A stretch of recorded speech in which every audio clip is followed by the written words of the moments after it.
you're still the person who has to sign off on every email, every order, every decision, and you haven't built a business, you've built a job for yourself. Every business owner can't be fully skilled in every single area in their business, but we can't all be good at everything. So it's about understanding what it is you're good at and what it is that you need to find expertise to support you in other areas. The solution lay in not delegating the task, but delegating the outcome and the making of the decision itself. The best thing you can do is find 6 or 7 people that are better than you to come and work with you in your business. You're not actually managing the personality of the person doing the job. You're managing the metrics, the data, the output that they're producing. The main purpose of having a CEO is the vision of the business, where the business is going to go in the future, how it's going to get there, ensuring the finances are in place to be able to deliver that.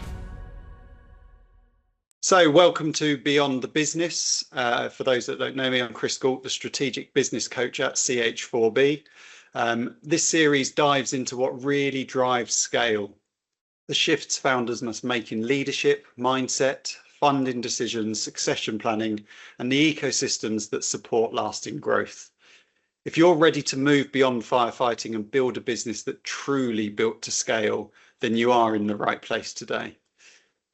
Today, we're looking at the founder trap and why your team needs a system and not a hero. So if you're still the person who has to sign off on every email, every order, every decision, and you haven't built a business, you've built a job for yourself. And that bottleneck is costing you time, profit, and growth. So today, we're going to be talking about the hardest strategic shift any founder makes. And that is moving from the heroic firefighting to the strategic architect who actually builds a reliable leadership team. And I couldn't think of anyone better to have this conversation with than CH4B's own CEO, Neil Kilgour, who's got fantastic experience in this area. So Neil, thank you for giving your time up to come and talk to us. Let's no problem, Chris. Jump straight into it and have a talk. I think the viewers will want to hear from you about the personal pain of letting go. So, founders have this ego and trust barrier that someone comes up. It can be this real emotional reluctance to delegate at times. What's your experience of that?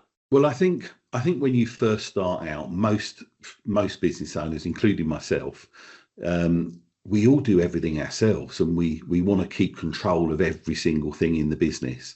And we don't trust anybody to do anything, and you want to sort of keep control of every single little bit of the business. And I think that as any business grows, you get to a point when you realize that it's just not possible anymore, because you can't possibly do everything in the business. And also, I think that every business owner can't be fully skilled in every single area in their business. Everybody's got different skills and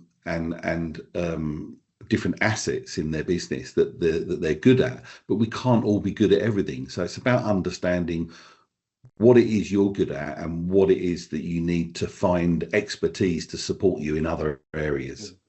It's interesting because a lot of the business owners I speak to, when they're at the early part of their journey, they probably know it's true what you've just said, that you can't be an expert in everything, but there is something that in their head they tell themselves, well, no one can do it as well as I can. Yeah. And is that actually true, or is it that's just what you're used to and change feels uncomfortable, and you've got to find a way around that shift, dropping that ego of no one can do it as well as me to it's just scary to the thought of handing it over to someone? I think for me, one of my first memories, let me share a memory with you. One of my first business, or my first business actually, we built fairly quickly. It grew fairly quickly. The sales and marketing went very well. And we got to a stage where we had quite a few people in the business. But again, I was trying to control everything myself. And at the time, I can remember signing off every check every week. So we paid everybody by check. So every week I would literally be signing, 100 checks and going through what they were for, looking at the detail of them, which is, as you can imagine, took quite a bit of time. I think that was one of the first things I remember passing that responsibility on to somebody else, and that's quite a big one, of course, because you're passing the responsibility of somebody managing or releasing funds from your bank without you actually signing that check. And I remember for some time that was quite uncomfortable. But I think the key there is about what systems and processes you put in place to be able to view that in a different way. So having a report, for instance, on what's going out, the individually and the total, so that you can scan your eyes over it, to make sure that you have some control on it, but also being able to have the right person in place to be able to trust them to go and deliver that for you. So I think those are the two key areas, really. What systems can you put together to make it better? Yeah. And then secondly, having the right people that you can trust to go and deliver the job. Yeah, it's having the right, you've got to have the right team and culture as a core principles, but you are describing the typical failure that I can diagnose in business owners when I'm speaking to them. You gave the task away, but you still retained the accountability and the knowledge of I've still got to do it myself. Yes. Initially. And eventually you realize the solution lay in not delegating the task, but delegating the outcome and the making of the decision itself. You still put checks in place and those systems that made you feel comfortable, but you learned to give the knowledge and the decision-making powers to the individuals. Otherwise, they were just doing a job for you that you still held the accountability and responsibility for. Yeah. Yeah. And I think that's important. It highlights a point in business. Finding the right people is so important as well. Having the right culture for them to thrive in. And you can find the right people, but you can soon lose the right people if you don't then live the type of company they're expecting to work in. If they come in knowing that they're skilled to do a role and then you hold on to that, you're actually creating yourself more problems in the business as well. I mean, how did that business you were talking about, it scaled quickly, you know, what did you notice about the business when you, or and yourself when you learned that shift of, okay, I've now got to hand it over to the right people to do this? Well, I think initially it was really nerve-wracking because you feel that you're losing control, and I think that's the fear. As soon as a business starts to grow beyond a certain level, you feel a little bit of lack of control of what's going on, and you're relying on other people. So I think there is a way that you can keep control and give other people the autonomy to make decisions, whether that's you give them a level of authority depending upon who that person is. You agree a level, whether it's a financial level or whatever. Because as you run a business, however big it is, you need to keep a certain amount of control, of course, to know what's going on. But also, if you've got the right people, as you said, it's about empowering those people to be able to go and make decisions, feel comfortable, and also allowing them to make mistakes. Because let's face it, well, nobody likes to admit mistakes, but we all make mistakes. And I think allowing your people, your senior people particularly, to have a level of authority and then to be able to go and make mistakes and feel comfortable with that is really difficult. But the reality is, if we were able to do it all ourselves, we would still make mistakes anyway, because nobody gets it right. Yeah. So I think that's another thing, if we can allow them to make those mistakes and learn from those, then ultimately the best, I remember years ago, somebody said to me, the best thing you can do is go and find 6 or 7 people that are better than you to come and work with you in your business. And it stuck with me for years. Mm-hmm. And as I said earlier, you can't be an expert at everything. So if you can find 6 or 7 people that have got an expertise in something that you haven't, and then bring them together, you're going to have a very strong, powerful team. But you still need to empower them to go and be able to make those decisions and do what they need to do to be able to fulfill their job role. Yeah, and you know what? You bring me really nicely onto the next thing I wanted to discuss, which is around the structural shift you need to build a leadership team, because you get to that breaking point in business. Now, it varies depending on business, but at some point you've got to bring in new hires for people to work beneath you. But then you get to a point where say you've got through that first million, you're at the 2 million breaking point, and you've now got to bring in people to manage those people, because when you've got 5 to 10 people, you can potentially manage them in their roles as a founder, as a business owner. When you start getting to the 10 to 20 people, that's too much for one person to look after. So you've got to build the leadership team that is going to support the business and you as the owner to continue the success you've had. And a big part of that is defining the gaps. And you've just put it so brilliantly there. It's finding people that are better than you in specific areas. So filling the strategic gaps, not just administrative needs of a business. What would you say the 4 key roles that a founder needs to delegate would be in a business?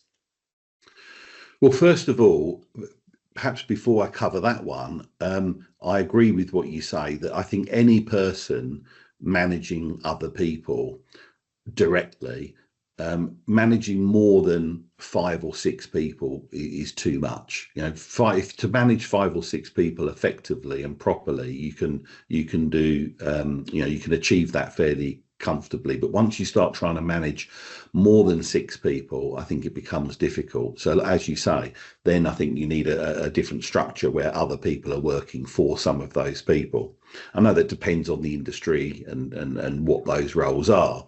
But for a founder to have perhaps 5 or 6 people working directly for them, any more than that is quite difficult. So that then leads on to what you said. So I would say the first thing is finance or accounts. You know, you have to have somebody that is competent, understands the business, in that area, and most founders don't have a real handle on that. That was probably one of my biggest failings in my first business, that, you know, I was good at the sales and marketing side of the business, drove that business well, but there were some fundamental areas in the business in hindsight that we didn't manage that well, and that ultimately ended up in the failing of that business. So I think having somebody, not only somebody that's good at numbers or a good accountant, but somebody that also has an understanding of your business, how your business works, because every business is different and operates in a different way.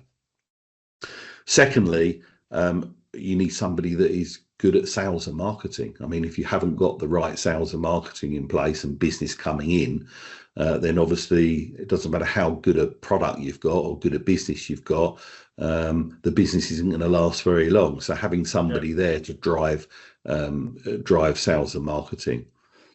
I think the other thing nowadays is, you know, sometimes it's a dual responsibility, but once you start employing people, you have to be able to really have an eye on HR, because that can be an expensive area of the business. And, you know, that comes down to obviously employing the right people and managing that the right way. And again, I see so many businesses that have problems because they don't manage that properly.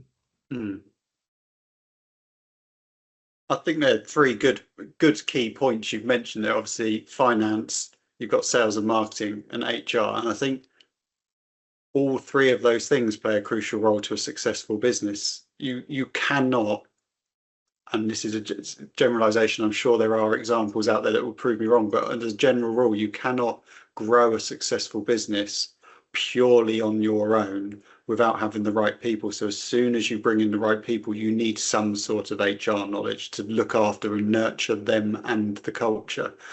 Now, that can be through someone internally, externally, but you need that element. As you say, if you don't have sales and marketing, if you don't have people coming to use your product or your service, you haven't got a business again, because you're not selling it. It's not being used. And in finance, everyone goes into business. If they're, you know, let's be honest, everyone goes into business to make money for some reason or other. So if you're not looking after that money, it is a waste of your time. So it's really important. I think they're great areas for you to highlight of where a business needs to focus, finding the right people, because they've all got their own individual skills. Also, Chris, you know, it depends upon the founder or the owner of that business, what skills they've got, because, you know, as you know, we work with businesses that, for instance, the founder's skill set might be in the installations, for instance, of their particular company. I'm just thinking of a company in particular, but let's say they're a qualified electrician, and they started out as an electrician, and then they employed, took on one or two other electricians and started building a business, and they're out in the field working, fulfilling that role. And then over a period of time, as the business builds, they have to then almost come off the tools and start managing the business in a different way. So somebody, or the other side is if you've got a salesperson that somebody that's skilled in sales that starts to build a business like myself, they might need to focus on getting somebody in accounts or finance to support their business first, and then later on down the track bring somebody in sales and marketing if that's their skill set. So it does depend upon the business and at what time you need to bring those people in, of course. And actually, that's true. So, I asked you what are the 4 key roles that people have to think about filling first. And you're right to challenge me on that question, essentially, which is it all depends on the individual. Every business and every individual business owner is different. I can think of someone now who they are, like your experience as well, fantastic at sales and marketing, but actually they need someone to look at the operation side of things. Or your example of they're out on the tools. They might not have a clue how to run a business, and that's absolutely fine as well. Doesn't mean you haven't been getting to where you are today through luck. You've been doing something right, but maybe you just don't yet have the knowledge to get that. Now, you've got 2 things there. You can go and learn the knowledge and get the support to learn the knowledge of how to run that business, or you could actually say, well, I'm going to focus on the delivering side of the business and the operations, and I'm going to bring someone else in, or as an MD, as an operations manager, to do that other side of it. So you're right, it does depend on the individual skills and capabilities as well. And I think that's where you then come back to that system you talked about earlier. We've got to put a system in place to install accountability. So once you bring in the right people, how do you manage accountability in a business? I mean, what's your experience with that? Well, as you said, I mean, it's very easy. A lot of businesses start with limited systems and limited structure,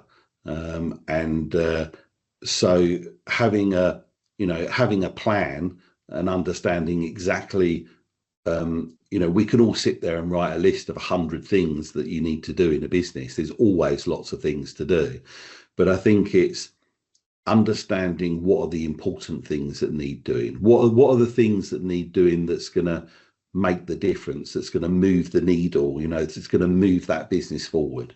Because ultimately there's lots of things that need doing that don't actually make a difference to the volume of business, the bottom line. Of course there's things that need doing, I'm not saying that, but often it's very easy to get tied up on the things that don't make a difference. A common one is sort of sitting there going through emails, and dealing with emails can take up hours of time, but ultimately, does it really move the needle? So, for me, it's about identifying, having the right plan and identifying the areas that are going to really move the needle, and then managing those things as a key area to make sure that the business is moving in the right direction. So you've got to identify the key areas that need managing, but then you've got to know what is the system to make sure you are managing that effectively, because you're not actually managing the personality of the person doing the job. You're managing the metrics, the data, the output that they're producing. And from experience, I don't know if you've seen as well, that's where a lot of people go wrong as well. They focus too much on managing the individual and not managing on what's being output from that person. Exactly.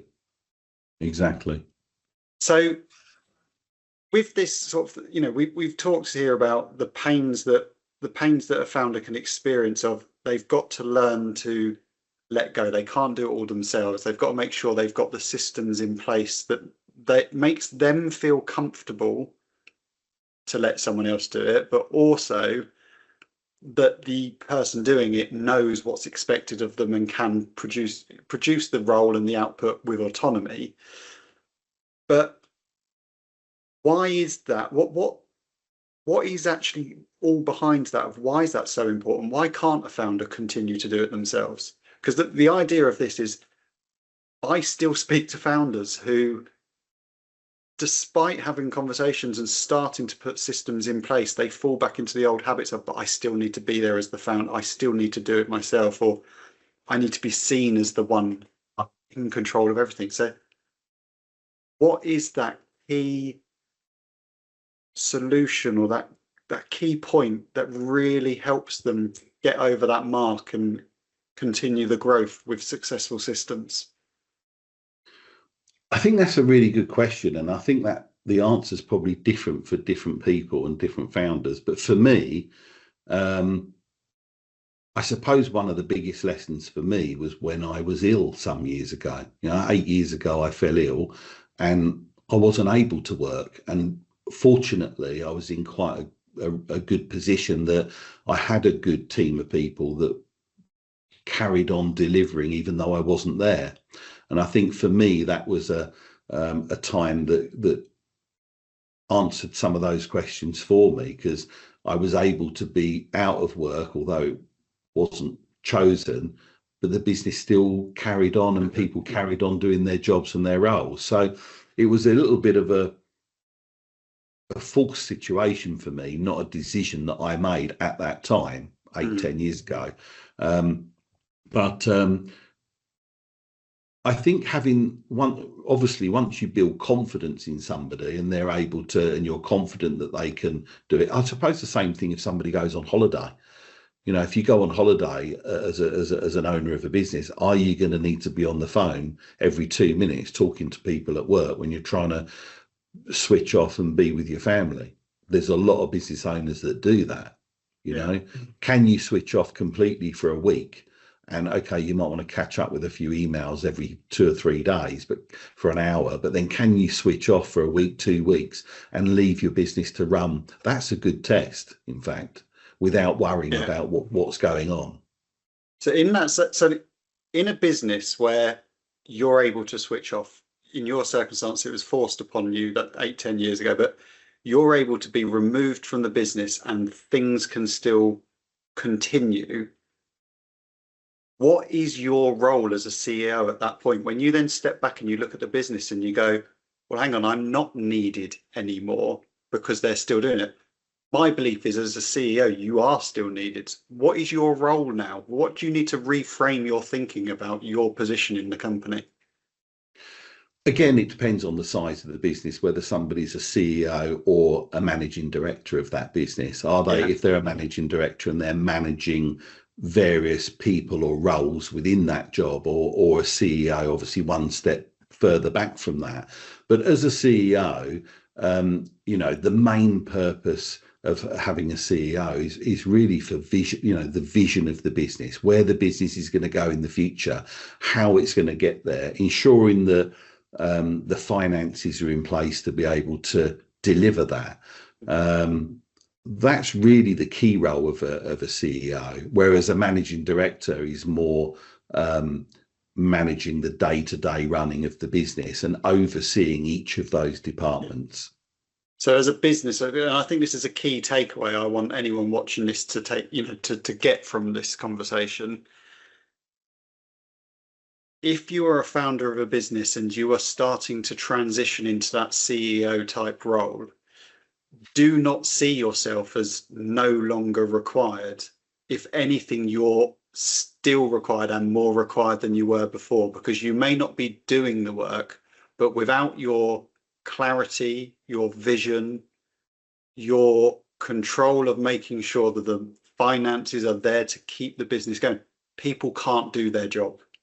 People can't do what you've employed them to do if you're not there creating the vision and the direction for them to follow. Would you think that's a fair takeaway?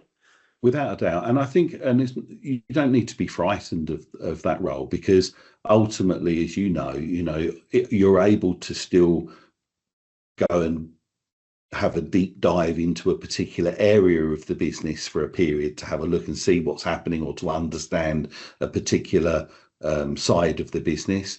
At any time you can do that, but ultimately it's about having that oversight of the whole business and looking at and steering it in the right direction in the short, medium and long term. And a lot of businesses, another big issue with a lot of businesses is they don't have direction. You know, that it's very easy, isn't it? How many times do we talk to people, Chris, where they start a business and it's really a job, and they end up just doing this job every day, and there's no direction for the business, there's no end goal, there's no sort of planned future of what's going to happen with that business.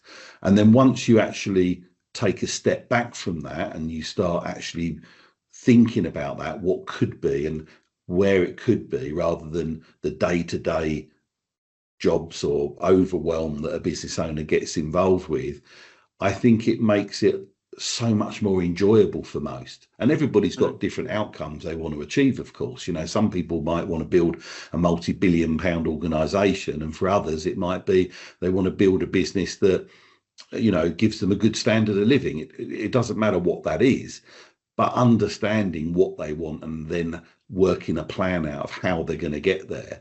Once you've achieved that, I think we've seen so many times business owners have a completely different view of their business once they've got that in place, because they feel more comfortable, because they know where they're going, rather than just coming in every day and following the same daily routine. They're limited when they get stuck in that stage you've been talking about of it's a job. It's not a business. It's just a job. They're limited by the fact that they feel like they've got to go at it alone. And the moment that they realise if they bring the right systems in, the right teams, the right external support, like how we work through CH4B with people, the moment they realise they don't have to go at it alone, they see great companies are built not by one person, but by those systems, that team and that external support. And you've just hit the nail on the head there. Why does your team need a system and not a hero? One, it helps you grow your business, but for you personally as a business owner, it makes you enjoy the process again. It makes you enjoy being a business owner and what you do. And you're no longer just getting up to do a job. You're excited and motivated to get out of bed each day. Do you think that's a fair thing to end on there? Without a doubt. And if you're moving towards your goal, whatever that goal is, obviously that's what gives you job satisfaction. You know, we all have things in our daily lives that are frustrating, or parts of the job that we don't particularly like doing. But if you can see yourself moving towards your goals and aspirations, then even doing those sort of tasks, you feel better about it, because at least you are moving in the right direction. Fantastic. So I think, to bring this conversation to a conclusion and, to give our viewers out there something to think about, is there any, from what we've discussed today, is there any extra bit of information or advice you want to give, or is there 2 or 3 key takeaways from this conversation that you just want to leave them with, in terms of around how they start to relinquish that control and build the right team and systems? Well, first of all, a lot of business owners, I think, find it a very lonely place. Yes, you can try and talk to your partner or your spouse or your friends. We've all got people that we trust, but they're not necessarily the right people to talk to. They might be, but they're not necessarily the right people. Yeah. And, if you've got a problem, with your knee, you don't go and speak to your accountant. And I think quite often people talk to the wrong people to try and get the right advice.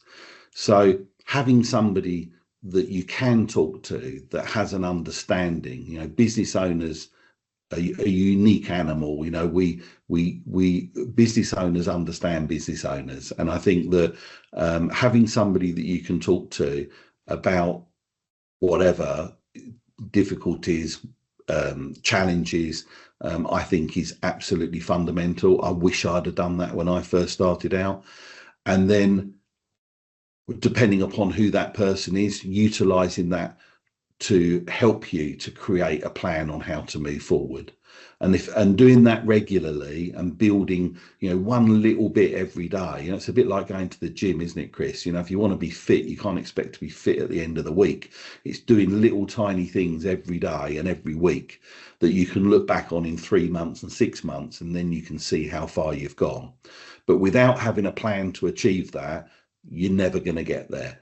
So if there's two things, I would say, to sit down and create a plan. If you're not sure how to create that plan, then reach out and get some help from somebody that can, and find somebody that's the right person that you can talk to about your business and your challenges, that understands exactly where you're coming from. I couldn't agree more. And I think that's a really good takeaway to leave with those watching this. I think if the pain of delegating is holding you hostage, if you're not alone, is what we're saying. The hardest part of scaling is not the sales, it's building that management structure that's going to support the business. And Neil's talked about finding someone you can talk to externally that can help. At CH4B, we have a systematic solution that helps you define those roles that you need, that helps install accountability and free yourself as a business owner. So what I'd say to people is, if this has resonated with you, this conversation, take the next step. Stop guessing, start growing your business. You can find your biggest blind spots instantly by taking CH4B's free business growth scorecard quiz, and I'll make sure the link's available for that. And the scorecard will pinpoint the exact structural and team gaps that you need to fix before your next hire or before the next move. Or as an alternative option, get in touch with us and speak to us at CH4B. Again, I'll make sure the details are available. You can email us at hello@ch4b.co.uk. But ultimately, you don't have to be the hero. You don't have to go it alone. You don't have to do everything yourself. Get the right support, build the right team, get the right systems, and it becomes enjoyable again. Neil, 100%. Thank you very much for your time. Thank you for sharing your personal experiences as well. And hopefully the viewers have got a lot out of this conversation. No problem. Thanks, Chris. Cheers.